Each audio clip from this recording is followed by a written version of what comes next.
You mentioned the later part of Ronnie's recording career and how the musical landscape changed, which kind of brings us to this 4 LP box set that's also coming out. So beautiful. I just saw it myself a couple of days ago on BMG. It's absolutely beautiful. It's the 4 last recordings that Ronnie did.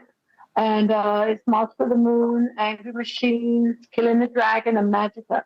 And what I like about it, as well as it being on vinyl, in beautiful colored vinyl and some more artwork by Mark Sasso, Ronnie always hated it when the cassettes came out because he always said, "Oh, I love the album because I like to buy a record because I like the cover as well as the music." And of course, it was always washed down with cassettes and CDs. So he would be really happy to see that vinyl's back and that this box set came out. What I also like about it is you get a variation of different players. You've got Tracy G on Angry Machine. You've got Craig Goldie. You've got Doug Aldridge as guitar players. You've got Vinny Apathy on drums on one. You've got Simon Wright on the others.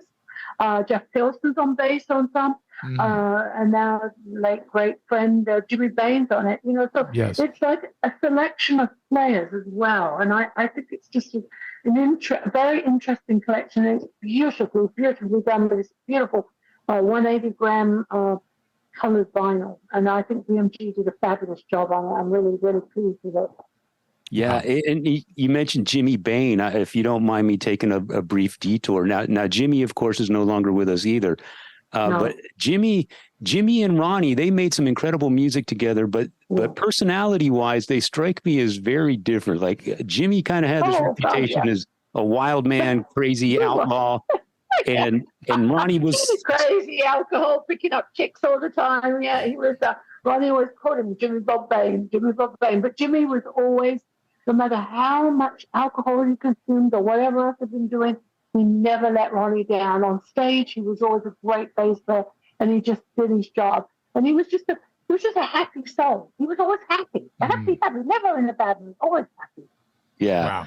I always liked Jimmy Bain. I thought he sort of embodied the whole rock and roll spirit, and God rest his soul. And he died doing what he loves, didn't? That's right. Didn't he die on the Monsters of Rock cruise? Yeah. I love Jimmy's tone, his bass tone, his style. Exactly. It was completely different. When you heard it, you knew that it was him.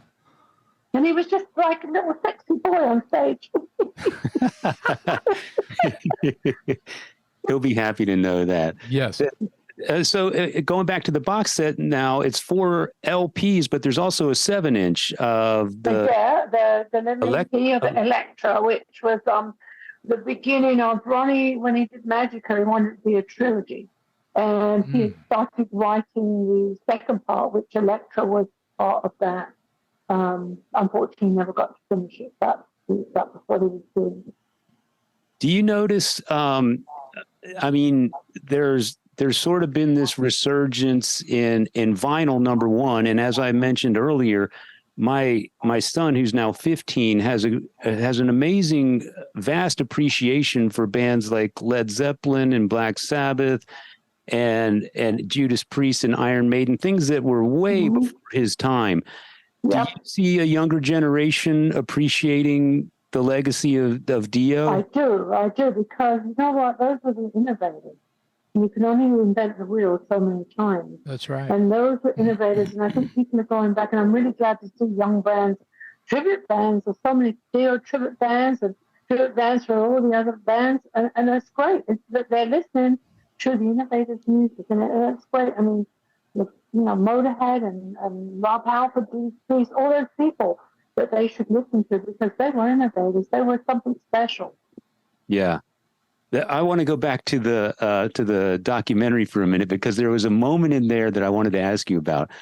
There's a moment in the film when Ronnie confesses to absolutely hating the song Rainbow in the Dark.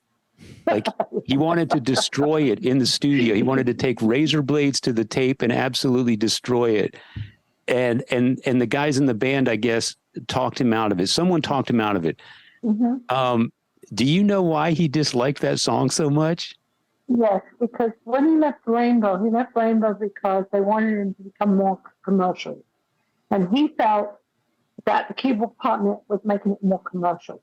And so therefore he didn't want to be commercial. There's another song he hated, which was Mystery, because he said that's way too commercial, too poppy, don't like it.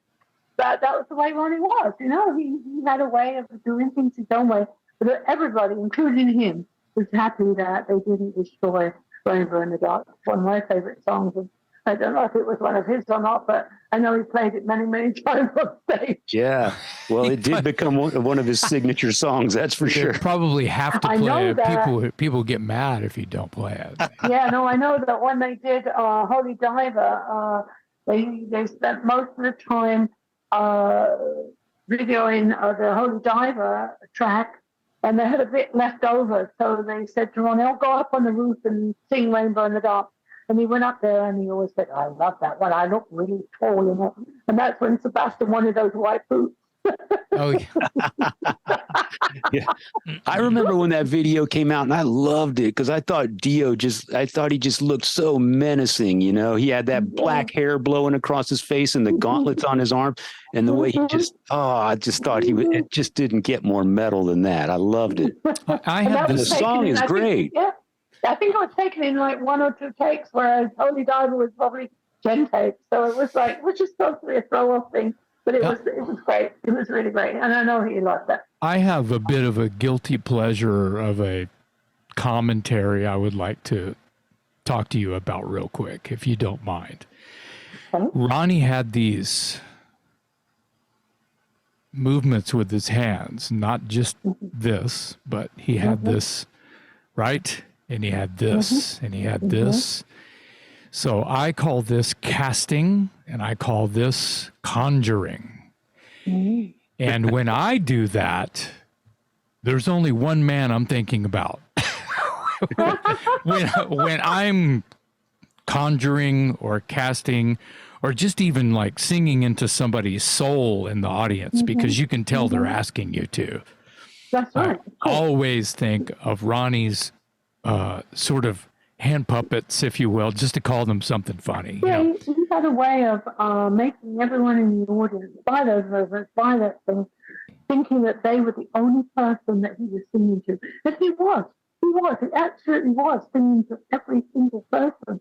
And he, you know, people would say, "Oh, he sang right to me." And I go, "Yeah, he probably did." Yeah. You know, he just loved his audience so much. He enjoyed being on stage so much. He loved that warmth, that feeling of being one together with the band. You know, he could also speak. He was well spoken. He was book read. He was probably there was some street smart going on too, I'm sure, with the lyrics and everything. But the point is that I feel like his hands moving, I would have voted for president. Dio for president. Because he was able to get you to pay attention with what he's doing with this. Absolutely. Just as much as anything else he had going for him, which was a lot. So yeah, I mean, kids would, you know, a lot of times the kids would pull people's clothes or whatever. But I would just look at them and they wouldn't do it. They would want to touch him, but they wouldn't pull his clothes. They wouldn't try and take something. They just, because they just didn't. Right. He probably gave me the evil eye. I don't know.